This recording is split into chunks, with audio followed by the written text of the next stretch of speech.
अरे कब आएगी, अरे कब आएगी सांगो कब आएगी, मोरे छिंदवाड़ा जिला में कब आएगी।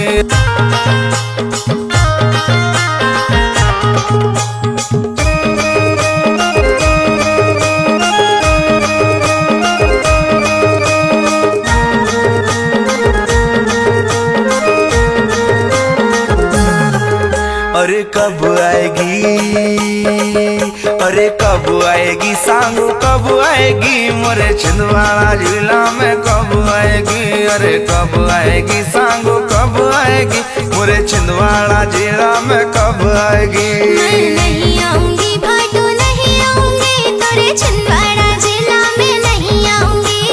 नहीं आऊंगी भाटो नहीं आऊंगी, तोरे छिंदवाड़ा जिला में नहीं आऊंगी।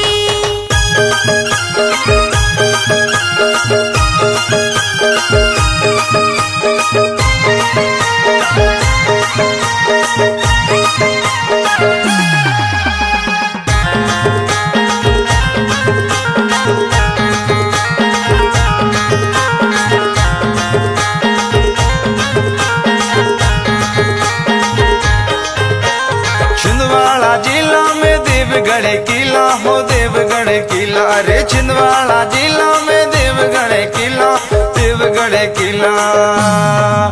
अरे देवगढ़ किला घुमाई लाऊंगा सांगो जब आएगी। अरे देवगढ़ किला घुमाई लाऊंगा सांगो जब आएगी। अरे कब आएगी सांगो कब आएगी, मोरे छिंदवाड़ा जिला में कब आएगी। मैं नहीं आऊंगी भाटो नहीं आऊंगी, तोरे छिंदवाड़ा जिला में नहीं आऊंगी। नहीं आऊंगी भाटो नहीं आऊंगी, तोरे छिंदवाड़ा जिला में नहीं आऊंगी।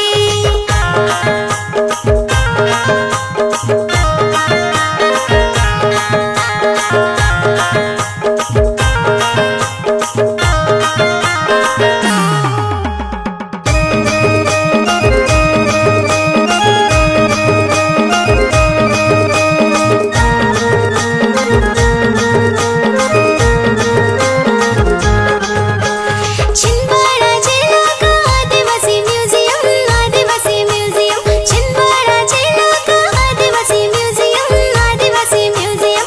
आदिवासी संस्कृति दिखाए लाएगा भाटो तभी आऊंगी, तभी आऊंगी भाटो तभी आऊंगी, तोरे छिंदवाड़ा जिला में तभी आऊंगी।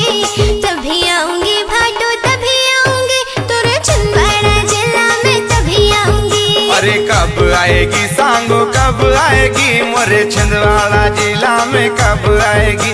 अरे कब आएगी सांगो कब आएगी, मोरे छिंदवाड़ा जिला में कब आएगी।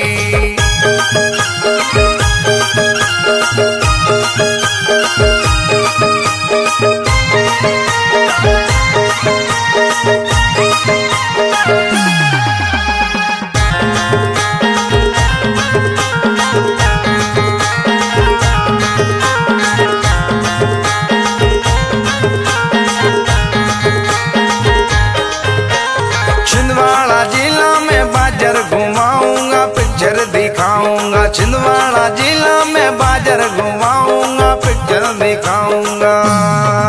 मैं तो है मैं गुपचुप खिलाए दूंगा सांगो जब आएगी। मैं तो है मैं गुपचुप खिलाए दूंगा सांगो जब आएगी।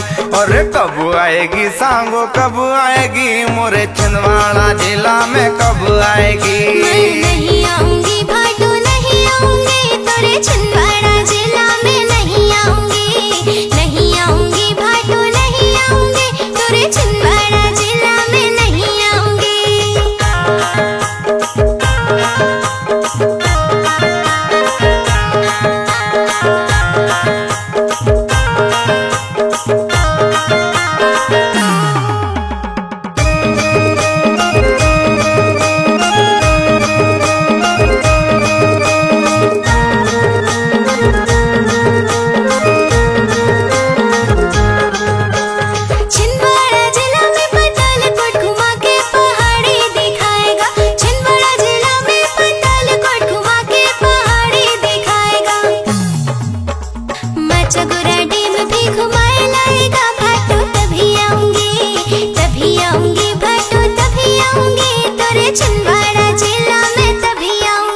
अरे कब आएगी सांगो कब आएगी मोरे छिंदवाड़ा जिला में कब आएगी। अरे कब आएगी सांगो कब आएगी मोरे छिंदवाड़ा जिला में कब आएगी। जल्दी आऊंगी भाटो जल्दी आऊंगी तेरे छिंदवाड़ा